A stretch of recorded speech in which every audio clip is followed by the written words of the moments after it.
My Side of the Mountain, page 38, second paragraph. I finally got it open. There must have been 1.5 inches of ice on it. The mouse, needless to say, was gone. I ate my supper and reminded myself to awaken and open the door off and on during the night. I put more wood on the fire, as it was damp in spite of the flames, and went to bed in my underwear and suit. I awoke twice and kicked open the door, and then I fell into a sound sleep that lasted hours beyond my usual rising time. I overslept, I discovered, because I was in a block of ice, and none of the morning sounds of the frost penetrated my glass house to awaken me. The first thing I did was to try to open the door. I chipped and kicked and managed to get my head out to see what had happened. I was sealed in. Now, I have seen ice storms, and I know that they can be shiny and glassy and treacherous, but this was something else. There were sheets of ice binding the aspens to the earth and cementing the tops of the hemlocks in arches.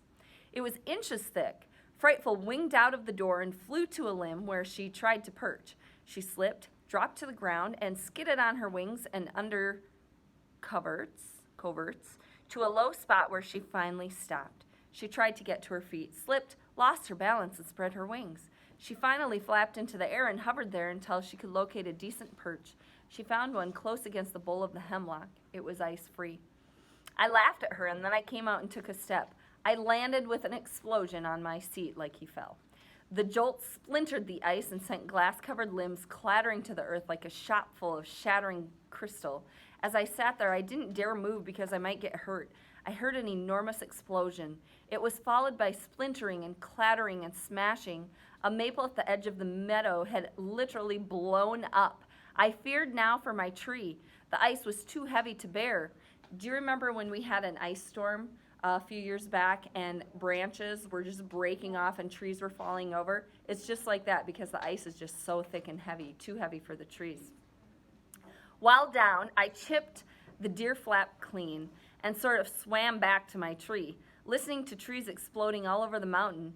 It was a fearful and dreadful sound. I lit a fire, ate smoked fish and dried apples, and went out again. I must say I toyed with the idea of making ice skates. However, I saw the iron wagon axle iced against a tree and crawled to it. I de-iced it with the butt of my axe and used it as a cane.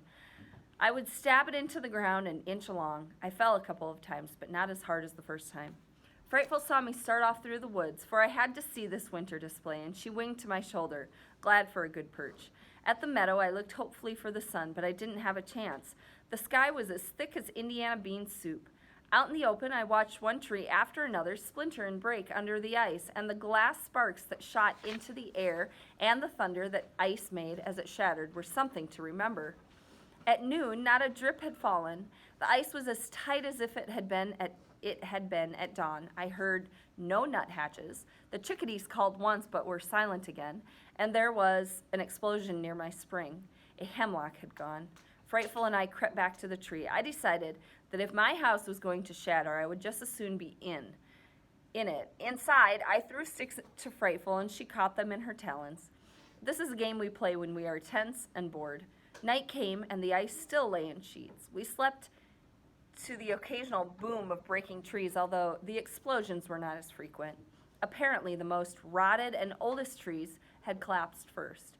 The rest were more resilient, and unless a wind came up, I figured the damage was over. At midnight, a wind came up.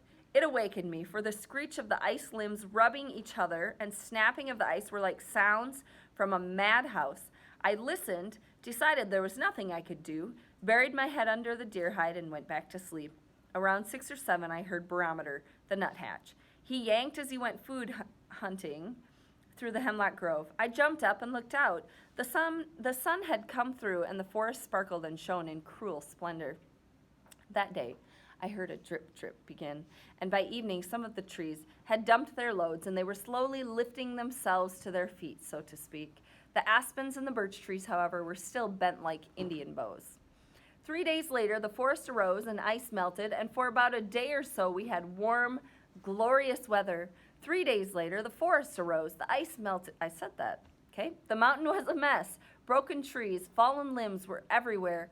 I felt badly about the ruins until I thought, this had been happening to the mountain for thousands of years, and the trees were still there, as were the animals and the birds. The birds were starved, and many had died. I found their cold little bodies under bushes, and one stiff chickadee in a cavity. Its foot was drawn into its feathers. Its feathers were fluffed. Frightful ate old frozen muskrat during those days. We couldn't kick up a rabbit or even a mouse. They were in the snow, under the ice, waiting it out. I suppose the mice went right on tunneling to the grasses and the mosses and had no trouble staying alive. But I did wonder how the bear and weasel was doing. I needn't have. Here are some notes about him. I should not have worried about the bear and weasel. He appeared after the ice storm looking sleek and pleased with himself. I think he dined royally on the many dying animals and birds. In any event, he was full of pep and he ran up the hemlock to chase Frightful off her perch. That Baron. It's a good thing I don't have to tie Frightful much anymore, or he would certainly try to kill her. He still attacks me, more for the fun of being sent sprawling out in the snow than for food, for he hasn't put his teeth in my trousers for months. So the Baron just likes to run at Sam and attack him, and then Sam falls down in the snow, and apparently the Baron thinks that's funny. January was a fierce month. After the ice storm came more snow. The mountaintop was never free of it. The gorge was blocked. Only the warmest days could I hear deep under the ice the trickle of water seeping over the falls. I still had food, but it was getting low. All the fresh, frozen venison was gone, and most of the bulbs and tubers. I longed for a simple dandelion green.